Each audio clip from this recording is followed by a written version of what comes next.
دوسرا سوال یہ ہے کہ سیاہ کالا خضاب کا کیا حکم ہے؟ کالا خضاب مکروہ تنزیہی ہے، مکروہ ہے و تنزیہی ہے۔ سیاہ خضاب کی ممانعت کی جو حدیث ہے وہ تو ہے، سبھی جانتے ہیں، لیکن ایک کتاب ہے نیل الاوطار، اس نیل الاوطار میں اس کے مصنف ہیں قاضی شوکانی۔ قاضی شوکانی نے پہلی جلد میں ہی سیاہ خضاب کا باب آیا ہے، وہاں کئی صحابہ کا تذکرہ کیا ہے کہ وہ کالا خضاب لگاتے تھے۔ حوالہ دے رہا ہوں میں، نیل الاوطار شوکانی رحمہ اللہ کی کتاب ہے، اور پہلے ہی جلد میں 8 جلدوں میں وہ کتاب ہے، پہلے ہی جلد میں باب آیا ہے اور کئی صحابہ کا ذکر کیا ہے کہ وہ کالا خضاب لگاتے تھے۔ تو ایک طرف حدیث ہے، ایک طرف صحابہ کا عمل ہے۔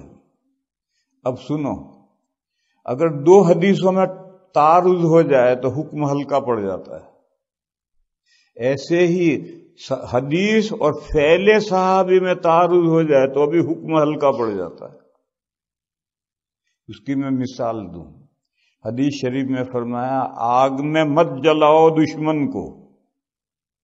لڑائی میں دشمن سے بڑا غصہ ہے تو دشمن کو زندہ آگ میں جلا دیا، تو حدیث میں مانت ہے مت جلاؤ۔ اور حضرت علی کرم اللہ تعالی وجہہ جب خلیفہ تھے تو کچھ لوگ حضرت علی کو خدا ماننے لگے، وہ پکڑ کر سب لائے گئے۔ حضرت علی نے بہت سمجھایا کہ میں خدا نہیں ہوں، میں تو خدا کا معمولی بندہ ہوں، مگر نہیں مانا کہ آپ ہی خدا۔ تو حضرت علی کے حکم سے وہ سب آگ میں زندہ جلا دیے گئے۔ یہ واقعہ کوفہ میں پیش آیا ہے، اس کی خبر بصرے میں پہنچی حضرت ابن عباس رضی اللہ تعالی عنہما کو، جو وہاں قاضی تھے، حضرت علی کی طرف سے وہاں قاضی تھے۔ تو حضرت ابن عباس نے تبصرہ کیا کہ اگر یہ مقدمہ میری کورٹ میں آتا تو میں ان کو قتل کرتا، آگ میں نہ جلاتا۔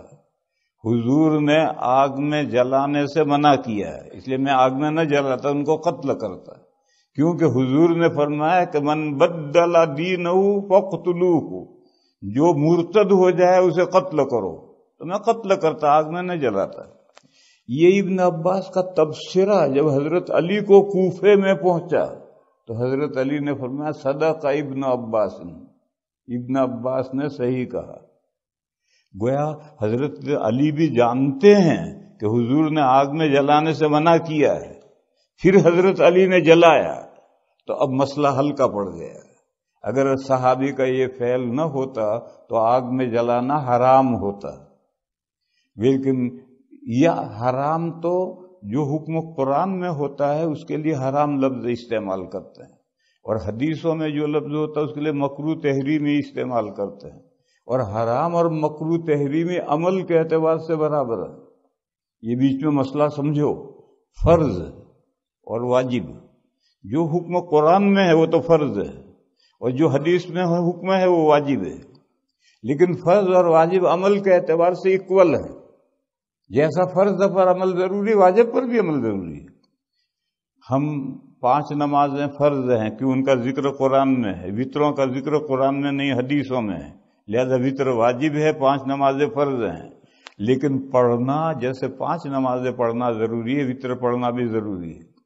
اسی طرح سے قاعدہ سمجھو، جس حکم کی ممانعت قرآن میں ہوتی ہے وہ حرام ہے، جیسے خنزیر مت کھاؤ، شراب مت پیو، حرام ہے، اور جس چیز کا حکم حدیثوں میں ہے قرآن میں نہیں ہے تو پھر وہ مکروہ تحریمی ہوتی ہے۔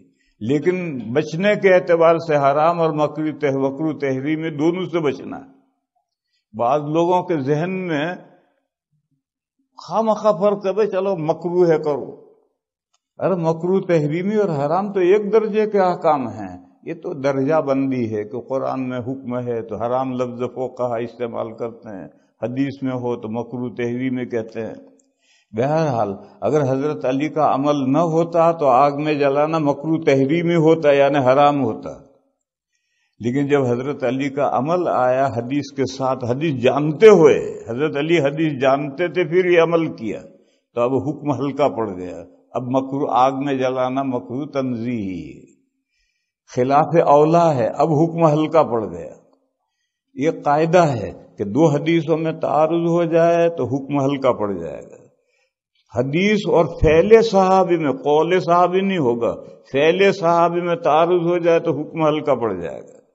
تو حدیث میں کالے خضاب کی ممانعت آئی ہے، اور شوکانی نے کئی صحابہ کا عمل لکھا ہے کہ وہ خضاب کالا کرتے تھے، لہذا اب حکم ہلکا پڑ گیا۔ مکروہ یعنی مکروہ تنزیہی کے درجے میں آ گیا، مکروہ تحریمی سے نیچے آیا۔ مگر مفتیان کرام مکروہ تحریمی کہتے ہیں، اب تک وہ مکروہ تحریمی ہی کہتے ہیں، لیکن میں دوسری بات کہہ رہا ہوں کہ مکروہ تحریمی سے حکم نیچے آیا۔ جیسے آگ میں جلانا کسی بھی مخلوق کو، آگ میں جلانا خلاف اولا ہے، مکروہ تنزیہی ہے، اسی طرح سے یہ بھی مکروہ تنزیہی ہے، اس لیے کہ صحابہ کا عمل اس کے مقابل اس کے خلاف ہے۔ وہ میں نے کہا کہ مفتیان کرام یہ کہتے ہیں کہ مکروہ تحریمی ہے، پھر وہ اس میں ایکسیپشن نکالتے ہیں کہ بیوی جوان ہو، خود بوڑھا ہے اور بیوی جوان ہے، یا جہاد میں جا رہا ہے، تو ان دو صورتوں میں کالے خضاب کی گنجائش ہے۔ یہ اس مکروہ تحریمی میں سے ایکسیپشن نکالا کہ ان دو صورتوں میں، لیکن ان دونوں صورتوں کا مصداق کیا ہے میں بتاؤں۔ دہلی میں میرے ایک دوست تھے حکیم مصباح الدین، ربانی کتب خانہ ان کا تھا، اور میں بھی بک پبلیشر ہوں، بک سیلر بھی ہوں، پبلیشر بھی ہوں، اور بہت بڑا میرا کاروبار ہے اللہ کے فضل سے۔ تو اب تو بچوں نے کاروبار سنبھال لیا، لیکن پہلے میں خود دہلی جاتا تھا، کتابیں چھپواتا تھا، لاتا تھا، بیچتا تھا، سب کام خود کرتا تھا۔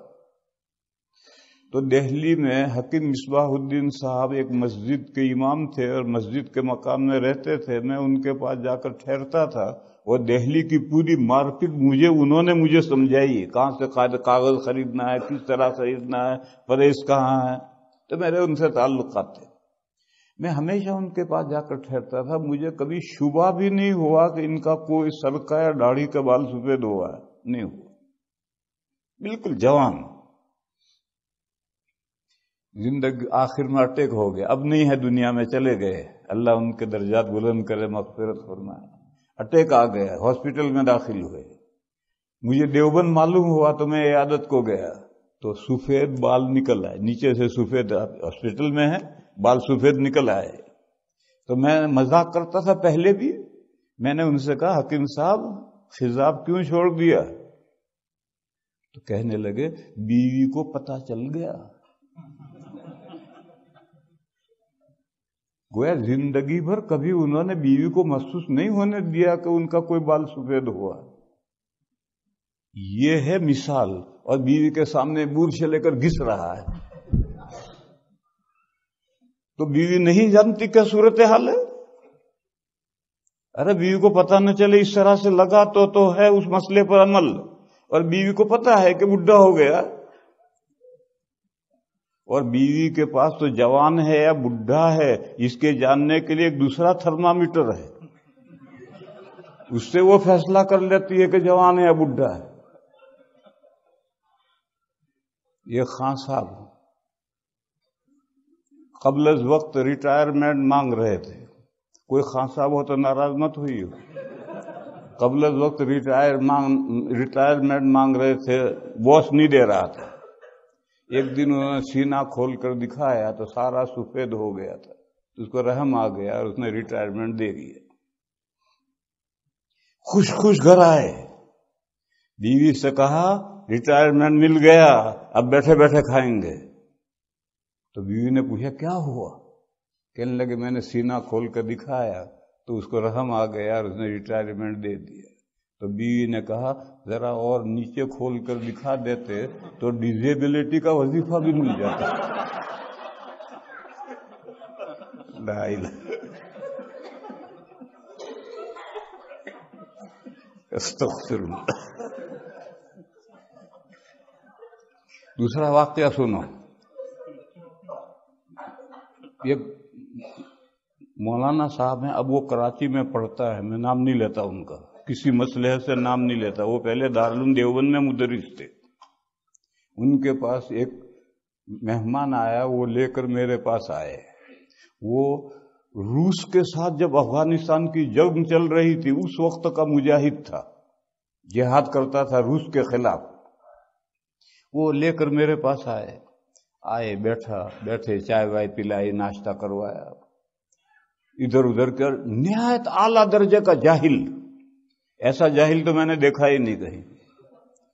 کہنے لگا حضرت علی افغانستان میں جہاد کے لیے آئے ہیں۔ لے، حضرت علی کہاں آئے ہیں؟ اور کہا ایک کافر کو انہوں نے مارا تو اس کی جو پنڈلی کی ہڈی ہے ایک ندی کے اوپر رکھی ہے، پل ہے، اور اب تک ہم چل رہے ہیں اس پر۔ ایسا جاہل اور جوان، نوجوان، چہرہ ٹماٹر جیسا۔ میں نے اس سے پوچھا آپ کی کیا عمر ہے؟ میں یہ سمجھتا تھا کہ یہ 30-35 سال کا جوان ہے، تو اس نے کہا میری عمر 75۔ تب میری سمجھ میں وہ فقہ کا مسئلہ آیا کہ مجاہد کو جو کالا خضاب لگانے کی اجازت ہے وہ یہ مجاہد ہے۔ اور چہرہ، گال ڈھل گئے ہیں، چہرے پر جھریاں پڑ گئی ہیں، اور اب کالا خضاب لگا کر کے دشمن کے سامنے جائے گا، دشمن نہیں سمجھتے بڈھا ہے، چہرہ بھی ایسا چاہیے جسے کالا خضاب کرے۔ پھر سنو، ہر خضاب زینت ہے، میں نے ایک خضاب کر رکھا، یہ زینت نہیں، اور کالے خضاب میں زینت کے علاوہ دھوکہ ہے، تو دھوکہ کرنے کیا ضرورت ہے؟ آپ زینت چاہیے آپ کو خوب۔ دوسرا سوال